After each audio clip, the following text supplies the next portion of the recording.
No he reparado en gastos. No se entra así como así en Mordor. ¿Tengo cara de idiota? Sí, tengo el sueño muy ligero, Chills. ¿Los de abajo me oís? Llame a los de abajo. ¿Por qué? Porque están abajo. I am photographer of art. I talk English for the wedding at the world to the weddings. It's okay for me. It's cool. Voy a matar a Moe.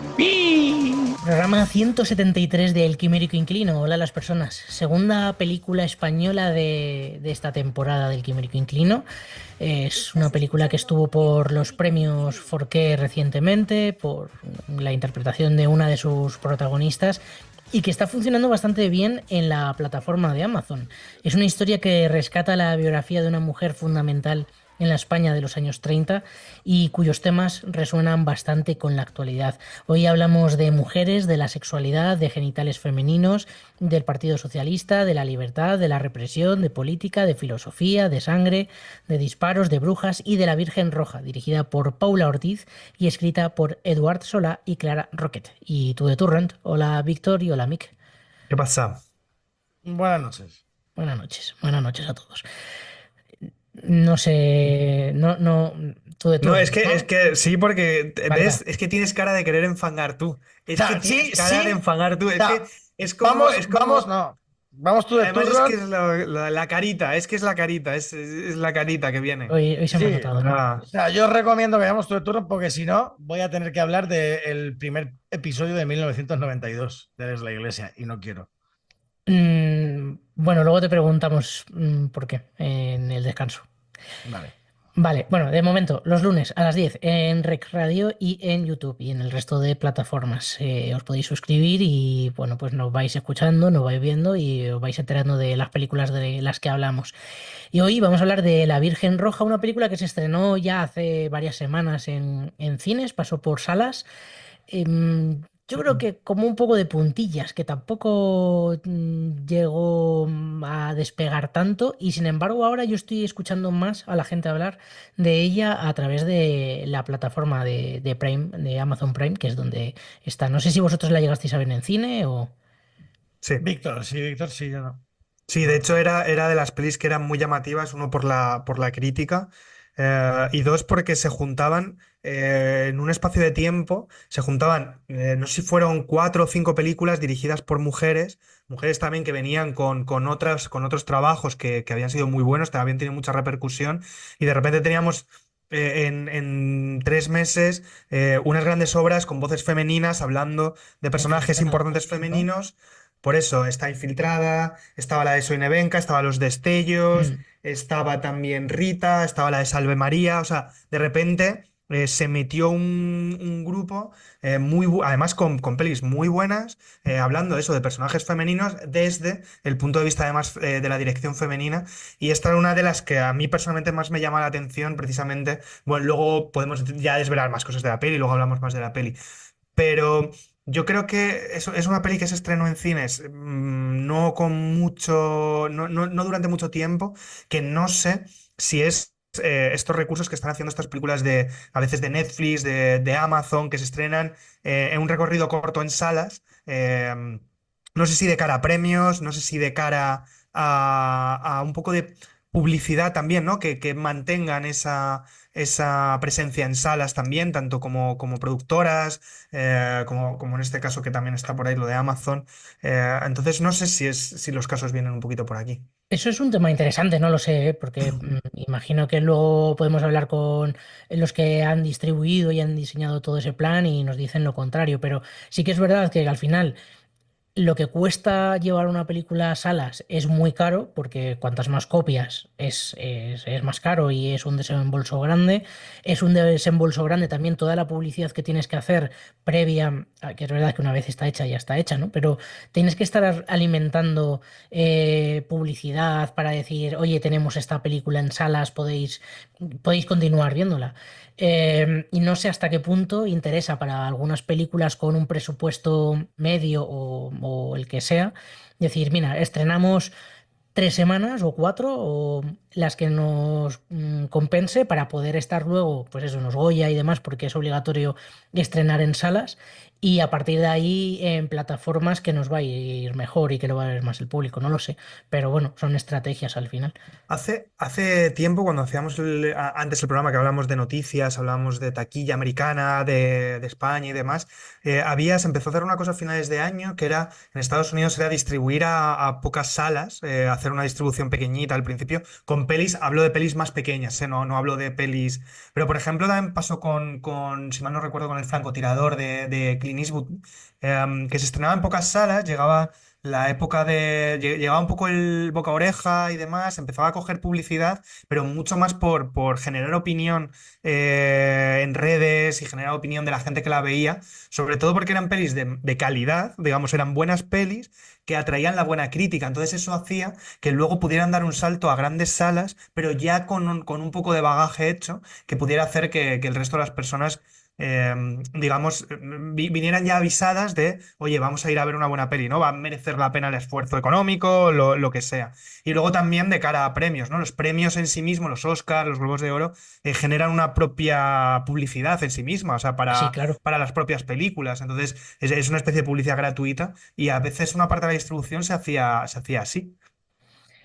También es verdad que eran otros tiempos, ¿eh? Porque estamos hablando de 2015, Sí, hablamos de 2016, hace casi 10 años, a 8 o 9 años. que quizás no es tanto tiempo en cuanto a años, pero sí es un tiempo en el que ha cambiado No. mucho la forma de ver Claro, el cine. Sí, el panorama en 10 años es que ha cambiado completamente. O sea, total. y ahora cada vez yo creo encima va a ir todavía más rápido. O sea, dentro de 5 seguramente también la cosa esté de una manera muy diferente. Porque, por ejemplo, con la IA, a partir de ahora yo creo que va a ir como todo muchísimo más rápido en cuanto a cambios, ¿no? De maneras de venta, de distribución, de cifras, de, no sé, de manera de hacer en general. Sí, también es verdad que se está reduciendo las producciones en sí, porque También. venimos de una época en la que se estaba produciendo a cascoporro y sin ningún tipo de... O sea, era un poco el mundo Netflix este de hacer, hacer, hacer, hacer, Sí. aunque no fuera de calidad, y cada vez más están levantando el acelerador y están diciendo, a ver, vamos a centrarnos, ¿no? Entonces, pues a saber, porque es que estos últimos años las vidas de las películas y de las series eran súper cortas, que en 2 meses ya te habías olvidado de la película que has visto en el cine el mes pasado, ¿no? Entonces, bueno, pues a saber dónde nos lleva esto. Has comentado tú, Víctor, bueno, que esta es una directora, Paula Ortiz, y no sé si podemos hablar un poco de ella, porque es quizá una de las voces femeninas, me da un poco de rabia decirlo de voces femeninas, pero es quizá de las directoras más en forma del panorama español, con películas, sobre todo yo creo que es con la que se hace conocida en 2015 con La novia, La novia. Total. una película muy especial que además ese año fue la que más nominaciones consiguió a los Goya, luego creo que ganó 2. Y a partir de ahí también se generó un poco el debate de, oye, ¿cómo puede ser que las mujeres no tengan más representación en los Goya y todas estas cosas, ¿no? Porque resultó sorprendente, pero bueno, fue una película sobre todo muy especial que mm, no te esperabas encontrarte a Inma Cuesta de repente que venía de hacer Águila Roja y actriz archiconocida en ese momento haciendo esta película tan poética y tan distinta. No sé si vosotros la tenéis más o menos reciente. Pues yo es que de Paula Ortiz, si os digo la verdad, solo he visto el capítulo de Historias para no dormir. O sea, no he visto absolutamente nada más que esta peli. La novia en su momento no la vi y es una de esas que tengo ahí pendiente. No vi la novia y o sea, que en su momento dije, joder, me falta, no la he visto, no la he visto. Ya la veré y no la he visto. O sea que no, no puedo decir mucho de la novia, más allá de, bueno, pues de que era una adaptación, ¿no? Y de quién era y ya está, pero vamos, de Lorca, ¿no? Lorquiana. Sí que es verdad que tampoco luego ha hecho esta es su tercera peli, La Virgen Roja, porque antes, bueno, tenemos Al otro lado del río y Entre los árboles, que es una película británica que no tengo ni idea, y Sí, Teresa, que yo la Teresa. vi, no me interesó especialmente.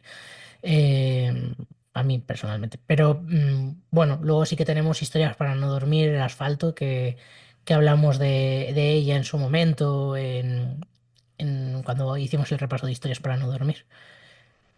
Tú, Víctor, no sé Sí, si viste La novia. no, no, a mí, yo la novia no la vi, no, no la vi. Es una de esas también, como dice Mick, de estas que pelis que tienes apuntadas,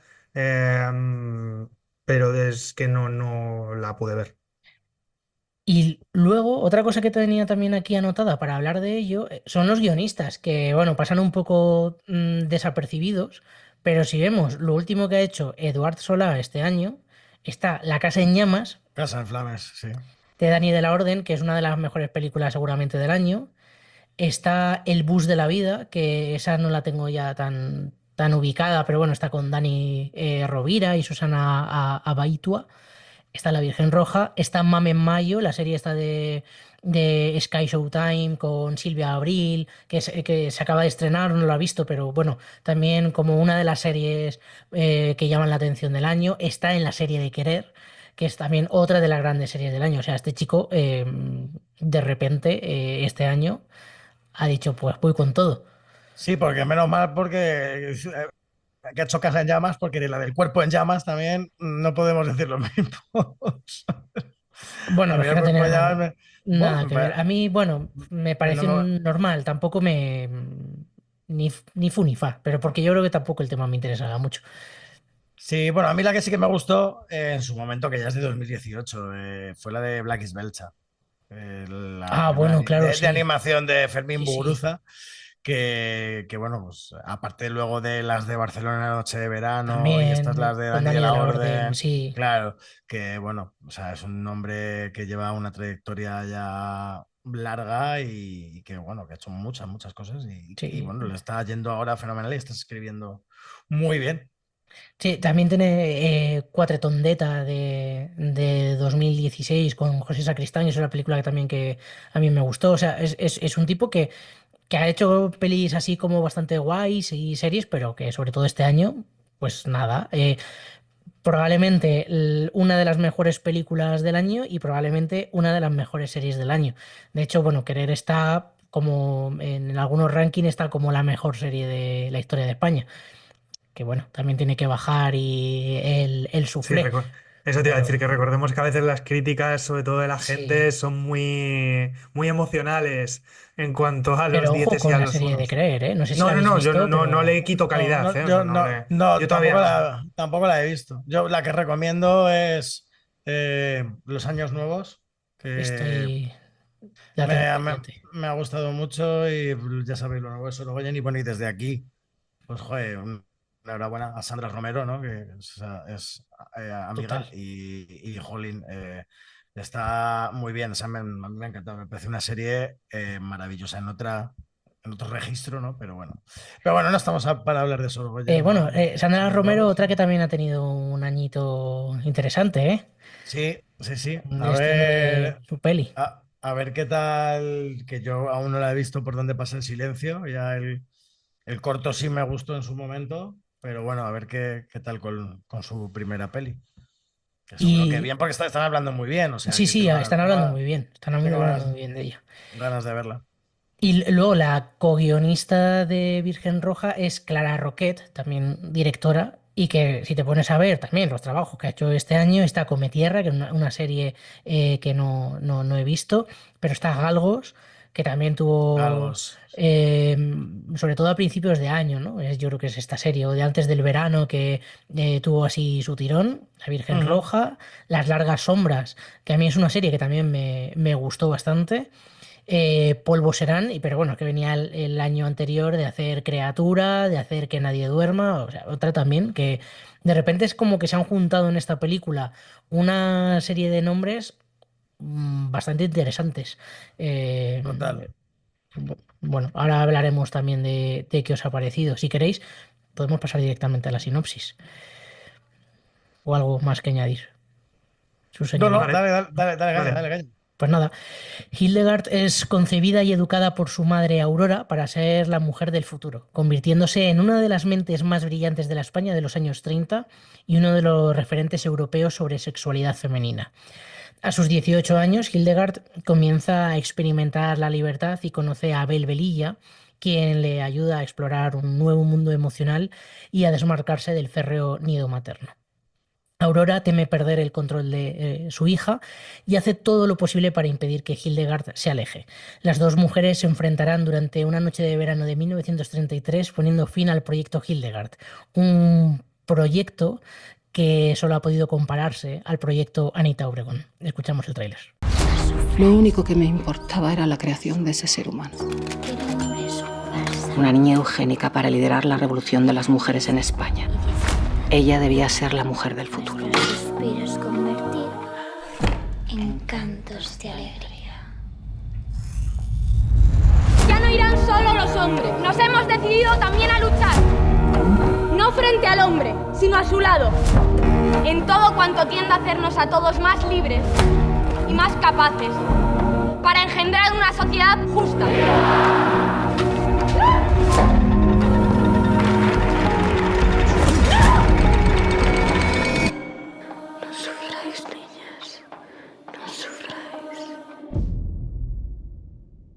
Los lunes a las 10 en Rec Radio y en el resto de plataformas. Ya lo sabéis, nos podéis escuchar y podéis escuchar las cositas que decimos en el Quimérico Inclino sobre películas.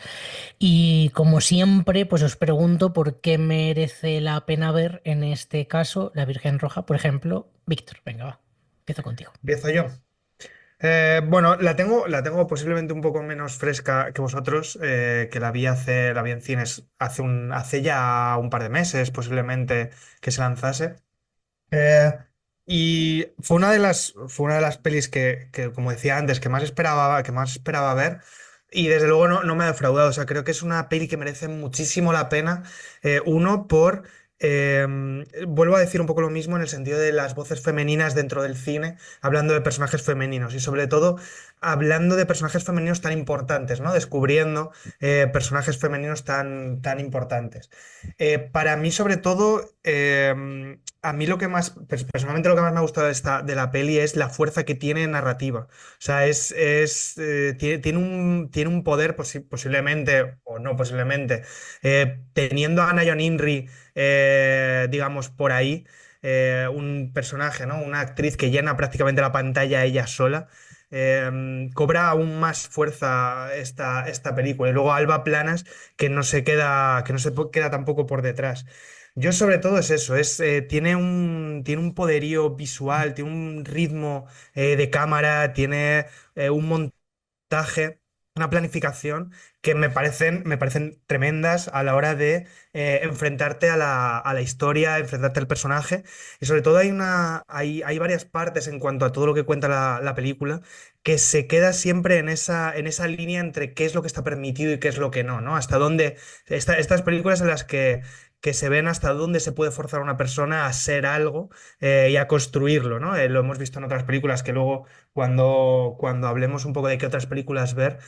Entonces hay muchas veces que la película no resulta maniquea, ¿no? No te dice esto está bien o no, sino que empieza a dibujar dos personajes que empiezan a enfrentarse posiblemente por el crecimiento posiblemente por el crecimiento de los personajes y el cambio de personajes que se produce durante la película, y eso hace que tenga un ritmo interno a la propia peli, más allá del montaje, que también le da muchísima fuerza, pero tiene un ritmo la peli, tiene una potencia y tiene una sensación de atmósfera que a mí me cautivaron. A mí me parece una de las grandes pelis de este año. Mick. Sí, bueno, a mí me ha parecido una muy buena película. O sea, la verdad me ha sorprendido. Es una de estas películas que tampoco me esperaba, no sabía muy bien qué esperarme, porque no. Es verdad que yo la historia de Hildegard y su madre Aurora no tenía conocimiento hasta ahora.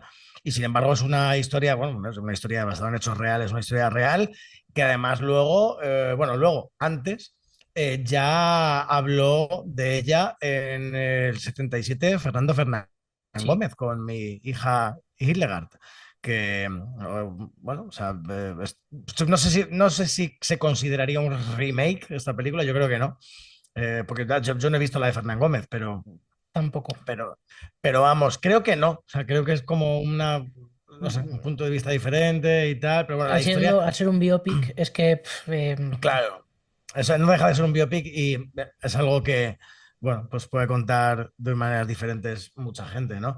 Pero bueno, que creo que es una película en general, como película, que es súper, ¿cómo decirlo? Súper compacta en absolutamente todos los departamentos, ¿no? Es como que creo que es una película muy redonda, muy bien dirigida, muy bien realizada, por supuesto, a nivel de arte, de escenografía, de fotografía, de puesta en escena.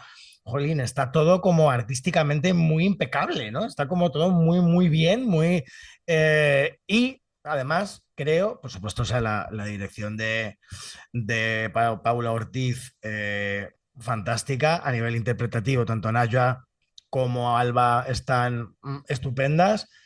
Aisha Villagrán también, que pues, no la desmerezcamos, que hace un papel secundario, pero creo que tiene casi más mérito Aisha Villagrán en cuanto a interpretación, porque hace un papel un poco más humano, ¿no? Porque al final tanto Naya Ningri como Alba Planas hacen como casi dos supermujeres, ¿no? En vez de al superhombre, ¿no? Como diría Nietzsche, eres la supermujer, ¿no? Y no dejan de ser casi dos robots, ¿no? Un poco que están ahí como en un registro interpretativo que me parecen casi, pues eso, dos inteligencias artificiales que no fallan, ¿no? No fallan una nota como el pianista, ¿no? Como Pepe, pues no fallan una palabra, ¿no? Ni una conjugación, ni no hablan de una manera que creo que funciona muy bien porque es como un poco la idea, ¿no? Que tiene Paula Ortiz con estos dos personajes. Pero me ha gustado especialmente Isa Villagana, y luego Patrick Criado y Pepe Villuela, por ejemplo, también están muy bien. O sea que también quizás sorprende Pepe Villuela. Pepe Villuela es lo que más me ha sorprendido de la película. Claro, que hace un papel como muy serio, ¿no? De editor y está con su barba, como tal, que estamos como acostumbrados a ver a Pepe Villuela en un registro como mucho más cómico, ¿no? De comedia. Y entonces, bueno, pues quizás nos sorprende más.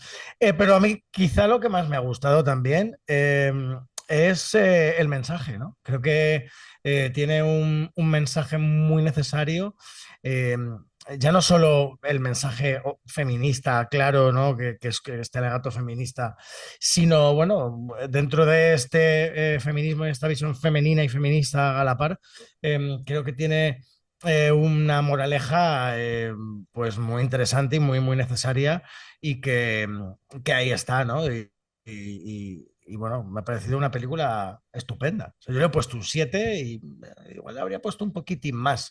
Tengo quizás también algún pero, ¿no? Y alguna cosita, pues, quizá el punto de vista no me termina de convencer del todo, que no sé si hubiera sido más interesante. Creo que le funciona bien que esta narradora o este punto de vista como thriller, probablemente que el personaje de Aurora sea el que como que comienza y cierra y tal, pero no sé si a lo mejor habría sido más interesante ver el punto de vista de ella, de Hildegard, ¿no? Que quizá es un poco la que atraviesa y la que vive bajo el yugo de esta madre castradora, ¿no? Y de esta, bueno, esta mujer que va un poco de izquierdista y pero que al final de socialista o de, bueno, no lo es porque al final se apropia un poco, ¿no? La política de las ideas y del proyecto que él tiene con su hija, pero al final no deja de ser una pedazo de nazi, ¿no? Incluso con una hija con nombre germánico, el perro se llama Alfa, o sea, es como, bueno, tiene ahí como se está además basando como mucho, ¿no? En ciertas ideologías de Nietzsche y tal, y bueno, pues su manera de ser y de comportarse, pues ya nos dicen, ¿no? Un poco lo que es, ¿no? Esta mujer. Pero bueno, creo que es una de las grandes películas de este año, sin duda, de nuestro país. De hecho, es verdad que, bueno, claro, está ambientado en los años 30, entonces es como lógico, ¿no? Pero si tú ves muchas películas españolas o pienso en películas españolas que he visto de los años 30 o a lo mejor de los 40, de posguerra civil, preguerra civil, guerra civil, un poco en este universo. No me parecen tan oscuras como esta. Y esta me parece que tiene esa oscuridad que tienen muchas veces las películas relacionadas con la Alemania nazi, que no sé por qué todas tienen como ese color oscuro, con colores muy fríos y tal, y esta un poco como que tiene cositas, ¿no? de esa fotografía, generalizando Es muchísimo, por muy supuesto. sombría, muy sombría, Sí. y de hecho a ellas dos y el personaje de Aurora la disfraza de negro siempre, ¿no? Las viste Sí. ahí, tiene como este halo un poco casi gótico, ¿no? De terror gótico. Sí, Sí. sí. Sí, a mí, bueno, por supuesto creo que Nayuan Imri se come la película, que Sí, sí. están todos los actores están muy bien, los personajes al final están muy bien construidos y creo que una de las bazas de Paula Ortiz es su dirección de actores y actrices y vamos, desde luego, pero es verdad que Nayuan Imri tiene algo que es verdad que luego es una actriz que o te gusta mucho o la detestas mucho, ¿no? Porque también tiene algo como un poco histriónico a veces en su forma de actuar y Sí, generalmente sus papeles también van un poco por ahí. es peculiar, pero a mí me gusta Sí, mucho, ¿eh? Me parece una pedazo de actriz. Lo que pasa que es verdad que, bueno, es una actriz muy especial y no es para según qué registros, ¿no? Y qué papeles. O sea, el tema de Nayan Imri es que es muy protagonista. Incluso no siendo protagonista, es muy sí, protagonista. Entonces, Sí. bueno, sí, hay, Tiene hay mucha momentos fuerza. hay momentos de la peli. De hecho, al final esta peli se convierte en una especie de tour de force en la de dos personalidades, una creciente de ambas en medio de sus propios personajes, que es donde empieza todo a hervir y empieza todo a funcionar de una forma total. salvaje. Que entonces, esa es la grandeza de la peli, ¿no? Ese momento elegido en el que al final, pues, se abre ese abanico que tiene el personaje más pequeño, ¿no? Que es el que de repente descubre un mundo que no había visto y de repente empieza a ver otras posibilidades. Sí, y en todo también es verdad que Nayuan Imri es eso, muy, muy especial, pero es que luego también yo creo que el tono de la película acompaña para que ese personaje pueda crecer, ¿no? Que a veces, sí, puedes escribir un personaje tan peculiar, tan duro, tan enrevesado como es esta mujer que tiene una hija con un cura para poder tenerla para sí y que nadie la reclame y poder construir una especie de monstruo, porque es lo que construye al final, ¿no? Sí, es un Eh, poco casi Frankenstein, ¿no? sí, Sí, total, es un poco el mito, sería, sí, es un sí. poco el mito de Frankenstein lo que estamos Sí, contando, ¿no? sí, sí. Pero puedes construir ese personaje, pero luego alrededor tiene que haber algo, ¿no? Y tienes que construir ese contexto. Y creo que está muy bien construida esa atmósfera, que esta historia, que está basada en hechos reales, ¿no? Y se podrá contar de miles de maneras, pero ya simplemente algo tan tonto, ¿no? Como las pintadas estas que le hacen en el pasillo y que ella dice, no lo borres, déjalo, y cada vez ves que hay más pintadas y más pintadas, me parece que al final construye alrededor un universo que está como rozando la locura y a la vez rozando una violencia como subyacente, que no Sí. es obvia, que estamos también, esto es claro, es algo que nosotros sabemos por nuestra educación, ¿no?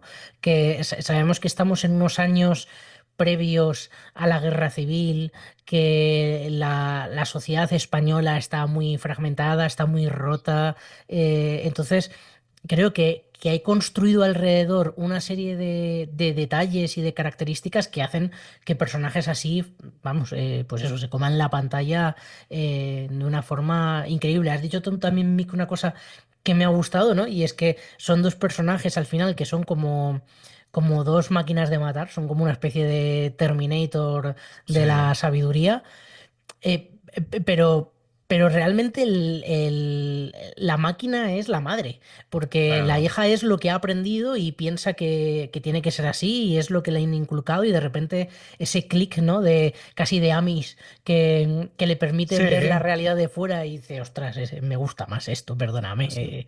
claro, no deja de ser un poco también, ya que es tan filosófica la película, ¿no? Y tanto planteamiento en cuanto a, hablamos de Sí, varios filósofos, pero no deja de ser el mito de el la mito de la caverna, caverna total. platónico, ¿no? Y de Platón. Y hay como, aparte en general es una película que a mí me ha gustado mucho la cantidad de referencias a un montón de cosas que hay y sobre todo la cantidad de detalles que hay en la construcción de los personajes, ¿no? Porque hay como mucho detallito que va apoyando a cómo va creciendo el personaje, que cuenta muchas cosas del personaje. Creo que Ortiz lo hace esto muy bien y los personajes están como con un muy buen cimiento que hacen que los personajes sean muy poderosos, ¿no? Y muy potentes y sólidos, ¿no? Que eso creo que me ha gustado mucho en cuanto a construcción. Ahí, por ejemplo, ahora antes del programa estaba viendo un poco la parte inicial de la peli, para un poco recordar, sobre todo atmósfera, de ver un par de secuencias.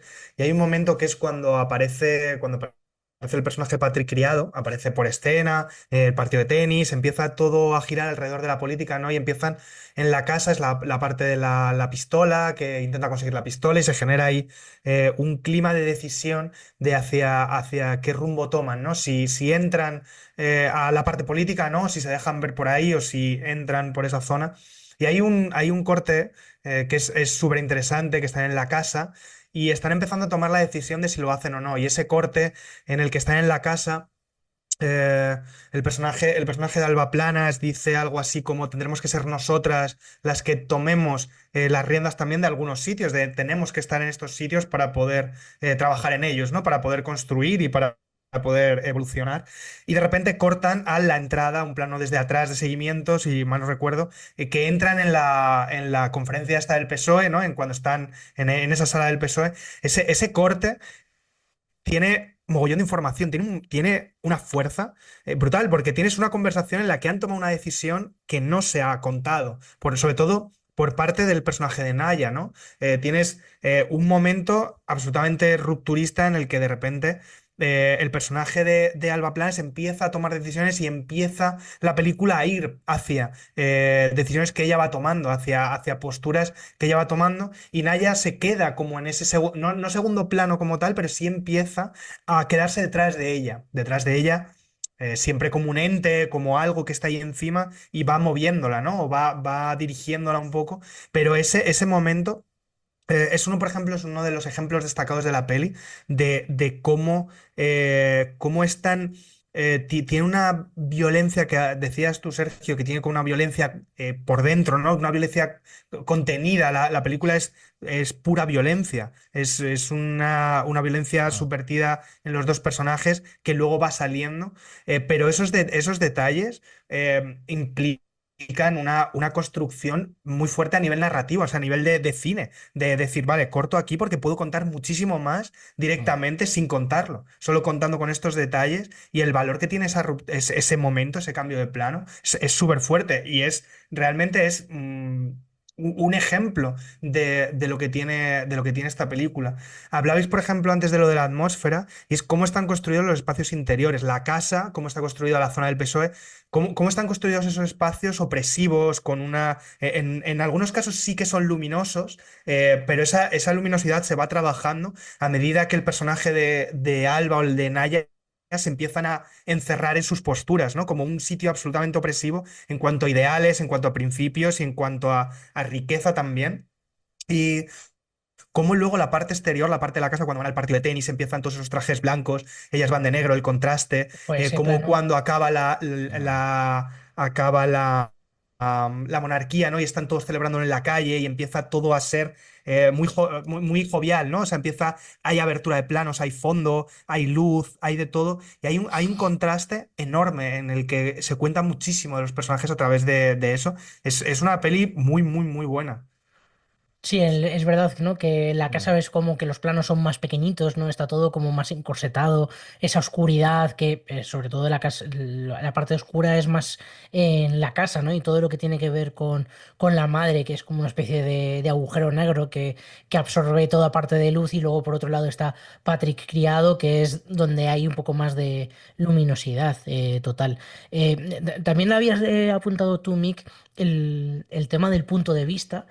Que claro, no lo había pensado, pero es verdad que es un poco complicado, ¿no? Porque, ¿cómo lo cuentas? Desde el punto de vista de ella, de Hildegard, podría ser muy interesante, ¿no? Porque sería el punto de vista de alguien que está oprimida, ¿no? Y que quiere Claro. salir. Por el punto de vista de la madre, es que este es mi proyecto y tengo que llevarlo a cabo. Y yo creo que al final lo que apunta es más bien a un punto de vista un poco de narrador, casi omnisciente, aunque al principio tengamos esa parte, ¿no? Que parece que va a Sí. estar narrado por parte de Por la madre, eso creo que pero eso luego hace salta. que eso hace, Sí, claro, eso hace que te despiste un poco, entonces como que cambia y tal, luego pero como que vuelve a cerrarlo, ¿no? Porque al final es como que también Najwa está como contando, vamos, Aurora está como contando un poco, ¿no? En plan, testificando, contando un poco lo que tal, y entonces es como que parece que sí que cierra, pero creo que juega un pelín tramposo en ese sentido, en cuanto a la elección del punto de vista, que creo que no funciona mal, pero sí que a lo mejor habría sido interesante si lo que quieres es contar la historia de una persona oprimida, además como oprimida por su propia esta madre, ¿no? Este personaje que habla de la libertad y de que son mujeres libres, ¿no? Y realmente sí, una mujer que quiere ser una mujer liberadora para su hija y tal, pero realmente la que está sufriendo esa opresión por parte de esa supuesta liberadora es la hija, ¿no? Es Hildegard. Entonces, igual habría sido más potente contarlo desde ahí y podría haber sido todavía un escalón más, ¿no? Pero Pero, bueno, simplemente es como no sé, una idea, ¿no? A lo mejor no, a lo mejor, sí, es algo que jamás sabremos en realidad. claro, igual no, ¿sabes? No, es verdad claro, en esta historia concretamente, depende de dónde pongas el punto de vista, te puede cambiar todo, ¿no? Porque puede ser la historia de una mujer que lo está pasando fatal porque no es libre.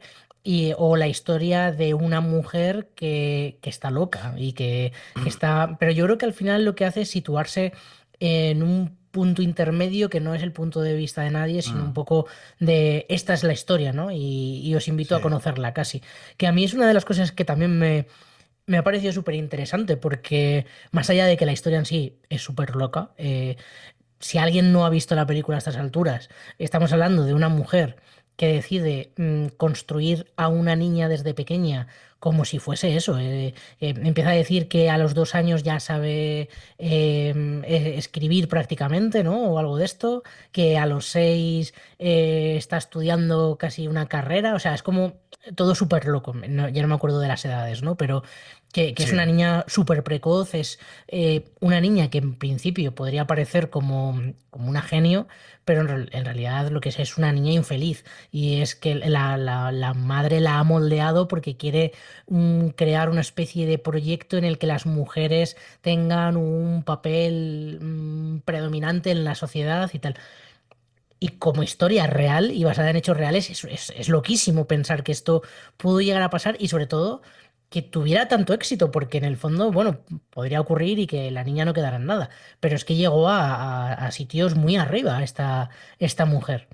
y que publicó un montón de Claro, libros sí, de sí. ensayo en aquel momento, en aquella época, siendo una mujer súper, súper joven, fue la primera abogada de España. O Claro, sea, sí. la primera abogada de España, la abogada más joven de España, que además ser abogada en aquella época, ¿no?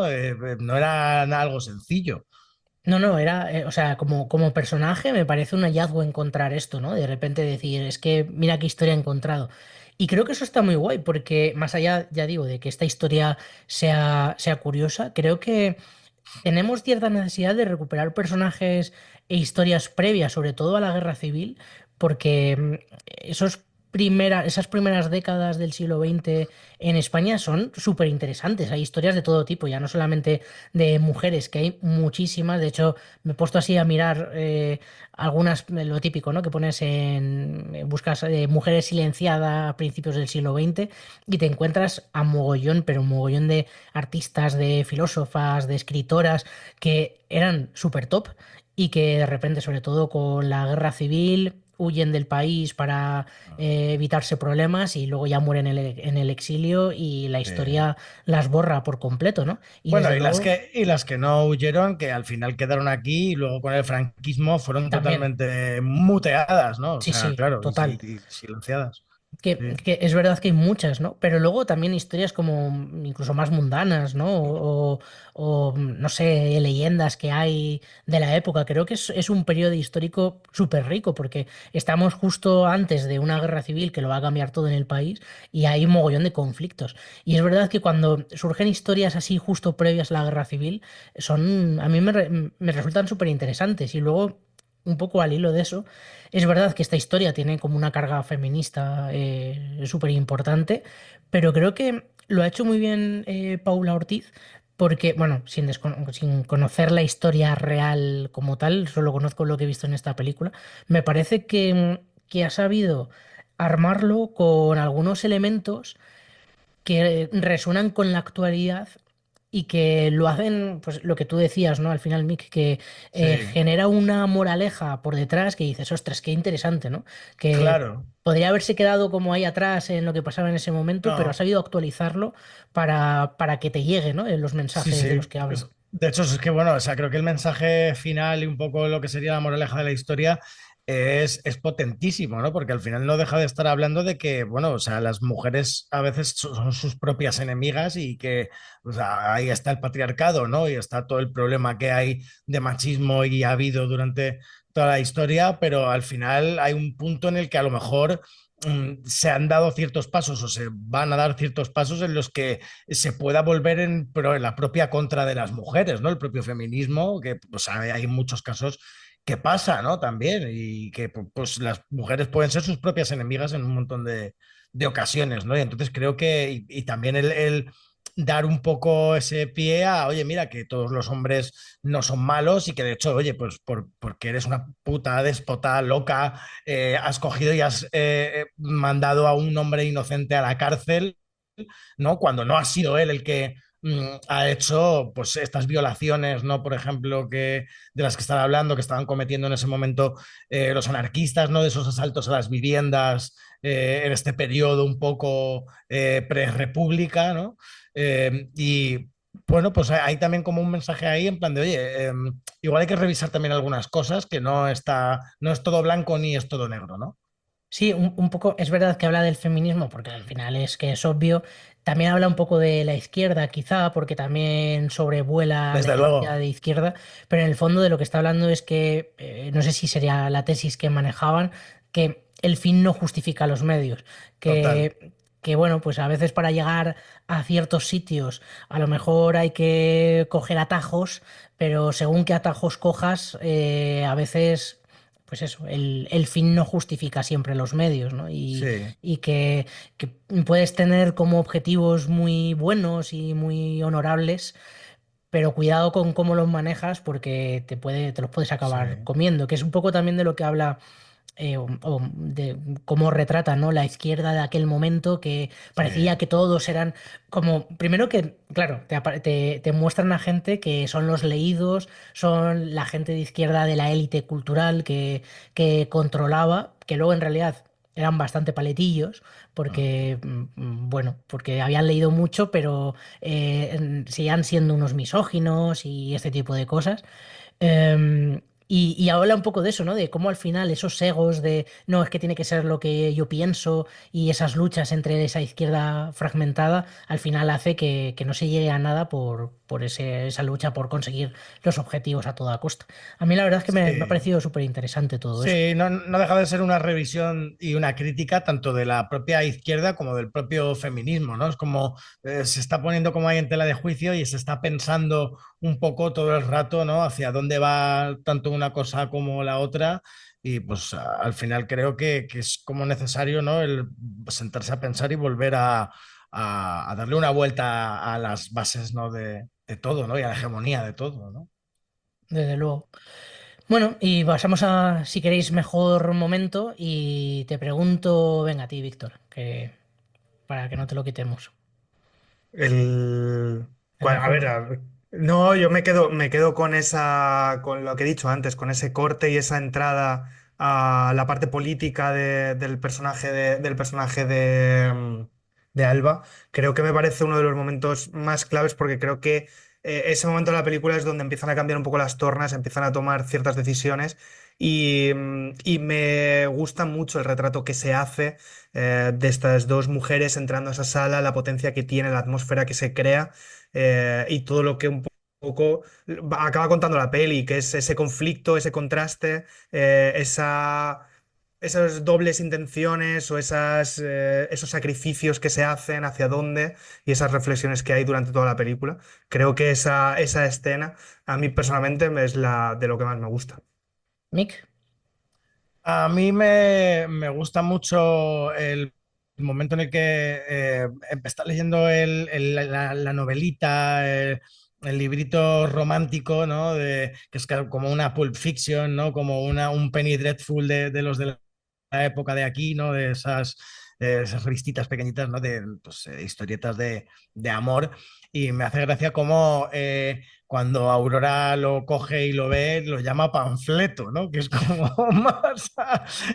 Madre, o sea, habla muy bien, ¿no? Del personaje y construye mucho el personaje ahí, de cómo tiene el valor y los ovarios de a eso llamarlo panfleto con lo que está haciendo ella, ¿no? Y su mensaje y el discurso que tiene ella, ¿no? Creo que es un momento muy bonito. Me gusta mucho también cuando ella va a ver a Pepe, el crío que ella educó y cómo se lo encuentra, ¿no? Y cuando entra al camerino y hay también como un mensaje, creo, muy potente ahí. Y bueno, el partido de tenis, por ejemplo, es maravilloso, ¿no? Cuando va a ver a hablarlas a ellas y creo que es también muy potente, pues ese plano, ¿no? Súper general de ellas dos ahí en medio de negro, ¿no? Con todos los demás de blanco, creo que visualmente es como un frame muy icónico ya de que puede pasar al icono, ¿no? Del cine Sí, español, ¿no? Total. Sí, sí, sí. a mí por un momento es verdad que Haneke lo hace de otra forma, ¿no? Pero hay como muchos planos de Haneke, de estos generales que hay mogollón de gente. Es verdad que normalmente no los identificas porque son como una masa mucho más homogénea, pero Sí. esto me recordaba en eso solo que de repente pues una especie como de partido de Wimbledon que todos van de blanco, estas van de negro. Yo me quedo también con el momento en el que la madre va a visitar a este sobrino pianista, porque es verdad que bueno, la estrategia de cómo mandan a la madre allí y lo que está pasando mientras no me interesa tanto. Entiendo que funciona para la historia y todo eso, pero me interesa mucho más cómo la madre está escuchando ese concierto, cómo se está imaginando casi a su sobrino pequeño y cómo luego tiene una relación con el niño, que el niño está destrozado, ese chaval que debe tener cerca de 30 años, una cosa así, lleva 20 años sin ver a su tía, está totalmente roto por dentro. Es una persona que no lo ha tenido nada fácil y que le ves que además como que está bebiendo alcohol, que está totalmente traumatizado y como le dice ella, esto que has tocado, yo no te eduqué para que tocaras así. Te eduqué para que fueras perfecto, ¿no? Sí. No para esta puta mierda que has hecho. Y me parece de un doloroso, ¿no? De repente ese momento y ver cómo es al final el chaval está totalmente traumatizado, pero la que está rota es esta mujer que se empieza a dar cuenta de que sus proyectos no funcionan, que lo que está intentando hacer, no sé si piensa o puede llegar a pensar que es imposible, pero sí empieza a pensar que está totalmente frustrada, y no sé, me da como pena en ese momento casi el personaje de ella. Y bueno, si queréis ya pasamos directamente a qué otras pelis ver para acompañar la Virgen Roja, por ejemplo, Mick. A ver si me puedes. Pues mira, Tres. así la primera que me ha venido a la mente es Captain Fantastic, la de protagonizada por Viggo Mortensen, no sé si las recordáis, Sí, que al hizo. final, bueno, no dejaba de ser, que esta película era de Mark Ross, eh, bueno, una familia que está creando también superhombres, ¿no? Que los cría al margen de la sociedad y también los educa, el padre y la madre los educan ellos mismos y también les inculcan ciertos valores y cierto pensamiento, ¿no? En cuanto a ciertos filósofos, tal, y bueno, vivir un poco al margen, ¿no? Y cómo eso hace luego que sí, sean también gente casi máquinas, ¿no? Superdotadas en cuanto a conocimiento, tal, pero luego a la hora de desenvolverse en la vida real y en el mundo real, pues no funcionan, ¿no? Es como tiene un mensaje, no es igual, pero bueno, creo que habla de algunos temas comunes. Y luego podría también mencionar Poor Things, que hemos hablado antes del mito de Frankenstein, no deja de ser pues una especie de actualización con también un corte feminista, ¿no? De lo que sería ese mito de Frankenstein. Bien tirado.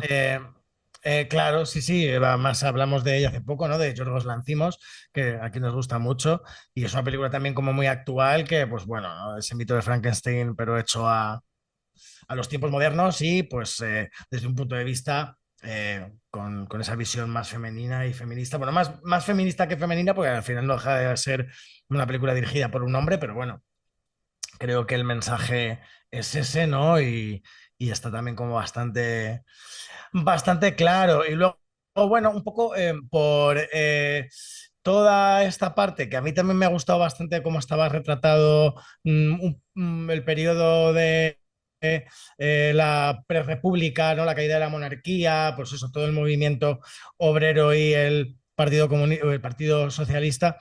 Es una película que, bueno, no tiene tampoco tanto que ver, pero me ha recordado en algunos momentos a Cliff Walkers de Zhang Yimou, una película china del año 2021 que es un thriller, hay un drama de espionaje en los años 30 que es un poco entre cuatro agentes especiales del Partido Comunista en China y esto es como que los van pasando la Unión Soviética y tal, y bueno, o sea, había algo ahí que son películas como muy diferentes, ¿no? Y no tienen el mismo mensaje, pero bueno, no sé, o sea, de repente pues por época y por tal, como que me has recordado también ahí un poco, ¿no?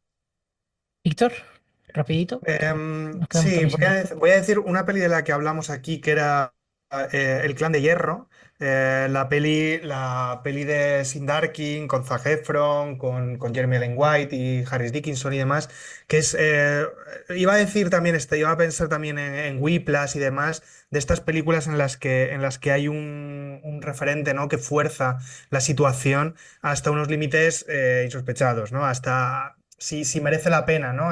Si vale todo, ¿no? Y creo que estas pelis reflejan un poquito esa parte, en el sentido del Clan de Hierro, además, familiarmente, Whiplash ya se va hacia otro lado. También voy a decir dos películas que he visto este año. Una es Cabrini, una mujer italiana, de Alejandro Monteverde, sobre todo porque está basado también es algo biográfico y está basado en una mujer emprendedora del siglo XIX, que va a Nueva York y que un poco trabaja toda la parte de la intolerancia sobre la gente pobre y demás, y trabaja un poco desde ahí abajo. Y genera un personaje muy icónico. Y luego otra película que es del año pasado, pero creo que aquí se estrenó este año, porque juraría que la he visto en cine este año, que es El Teorema de Marguerite, de Anne Nevion, una peli francesa, sobre una estudiante de matemáticas que tiene un pequeño error en una de sus tesis, digamos, presentándola. De repente redescubre la vida debido a ese fallo. Pero bueno, también habla de un personaje femenino brillante, y cómo pues la vida la va llevando por diferentes sitios a encontrar su lugar. Entonces voy a decir esas. Vale, pues yo también así muy rápido, que nos quedamos sin tiempo, voy a decir Canino. Ala, toma, para vosotros. Toma ya. De Lancimos. Sí. Es verdad que en un rollo totalmente distinto, pero bueno, habla también un poco de cómo una familia puede encerrar a sus hijos y educarles a una manera bastante peculiar. En ese sentido, también Whiplash, que también es como cómo se puede a veces exprimir a una persona, es verdad que con un tono también bastante distinto, pero bueno, un peliculón, vaya, de Damien Chazelle. Y por último, El milagro de Anna Sullivan, una película del 62 que habla de la discapacidad, de cómo consiguen que una niña sordociega pueda acabar comunicándose. Y con esto nos despedimos, que nos quedamos ya sin tiempo y hasta la semana que viene. Pues nada, Chao. adiós a todos. Chao, chao. Chao.